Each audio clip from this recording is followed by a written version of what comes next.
Apakah Ya'juj dan Ma'juj masih hidup hingga sekarang? Pertanyaan saya adalah tentang Ya'juj dan Ma'juj. Saya mengetahui bahwa mereka banyak jumlahnya, bahwa mereka melakukan penjarahan, dan bahwa mereka akan masuk neraka. Pertanyaan saya, apakah mereka masih hidup? Apakah benar mereka terpenjara dalam tembok yang dibangun Dzulqarnain? Apakah tembok ini nyata, terbuat dari besi, atau hanya imajiner?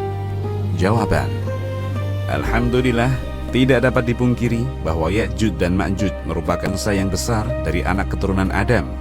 Orang yang mempelajari kisah Dzulqarnain dengan bangsa ini dalam surah Al-Kahfi pasti tahu bahwa mereka nyata adanya dan bahwa tembok penghalang yang dibangun bukanlah penghalang secara makna kiasan atau imajiner, melainkan penghalang secara fisik yang dibangun dari besi dan tembaga yang dicairkan.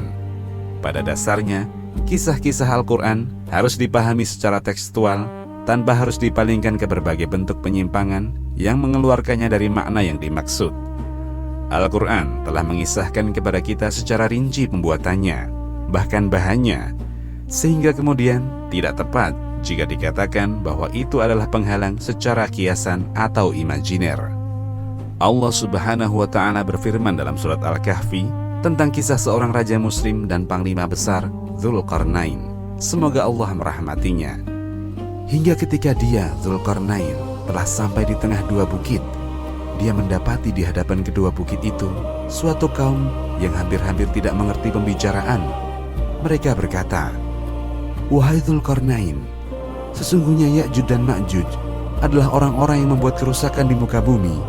Maka, dapatkah kami memberikan bayaran kepadamu agar kamu membuat dinding antara kami dan mereka?"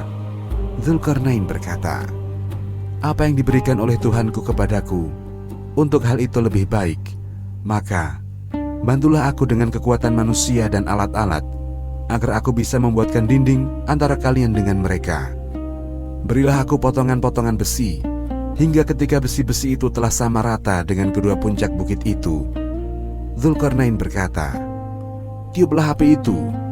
Sehingga ketika besi itu sudah menjadi merah seperti api, dia lantas berkata, "Berilah aku tembaga yang mendidih, agar aku tuangkan ke atas besi panas itu." Maka dari itulah mereka tidak bisa mendakinya dan tidak bisa pula melubanginya. Dzulqarnain berkata, "Ini adalah rahmat dari Tuhanku. Maka apabila sudah datang janji Tuhanku, Dia akan menjadikannya hancur luluh, dan janji Tuhanku itu pasti benar." Quran Surat Al-Kahfi ayat 93 hingga 98.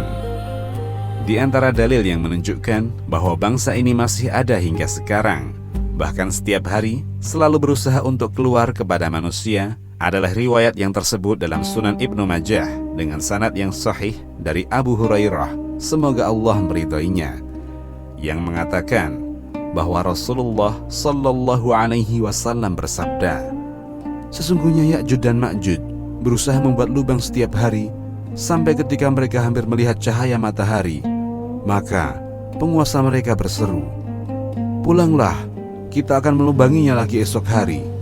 Lalu Allah mengembalikan lubang itu lebih daripada keadaan sebelumnya, sampai ketika sudah tiba masanya, ketika Allah berkehendak mengirim mereka kepada manusia, mereka berusaha membuat lubang setiap hari, sampai ketika mereka hampir melihat cahaya matahari.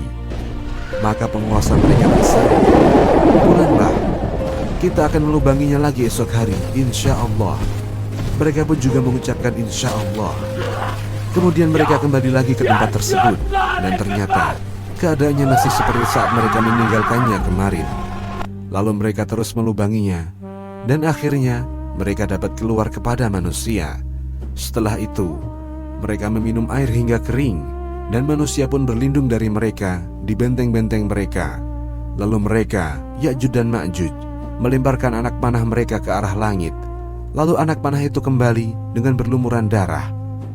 Maksudnya, anak panah itu kembali dengan keadaan penuh darah untuk menjadi ujian bagi manusia. Mereka lalu berkata, "Kami telah menundukkan penduduk bumi, dan kami juga telah menguasai penduduk langit." Setelah itu, Allah mengutus belatung di leher-leher mereka. Lalu Allah membunuh mereka dengan binatang tersebut. Rasulullah Sallallahu Alaihi Wasallam kemudian bersabda, "Demi zat yang jiwaku berada di tangannya, sesungguhnya binatang-binatang bumi menjadi gemuk dan benar-benar bersyukur kepadanya." Artinya, badannya penuh lemak karena daging-daging mereka. Hadis riwayat Ibnu Majah. Demikian pula hadis Ummu Habibah binti Abi Sufyan dari Zainab binti Jahsh, semoga Allah meridhoinya, bahwa Nabi Sallallahu Alaihi Wasallam pernah datang menemuinya dengan rasa takut lalu bersabda, "La ilaha illallah, celakalah orang-orang Arab karena keburukan yang telah mendekat. Pada hari ini dinding Ya'juj dan Ma'juj telah terbuka seperti ini." Beliau memberi isyarat dengan melingkarkan jempol dan jari sebelahnya. Kemudian Zainab binti Jahsh berkata, "Aku bertanya, wahai Rasulullah, apakah kita akan binasa padahal di tengah kita masih ada orang-orang soleh?" Beliau menjawab, "Ya, jika keburukan telah merajalela." Hadis riwayat Bukhari. Allah yang lebih mengetahui. Demikian, wallahu a'lam.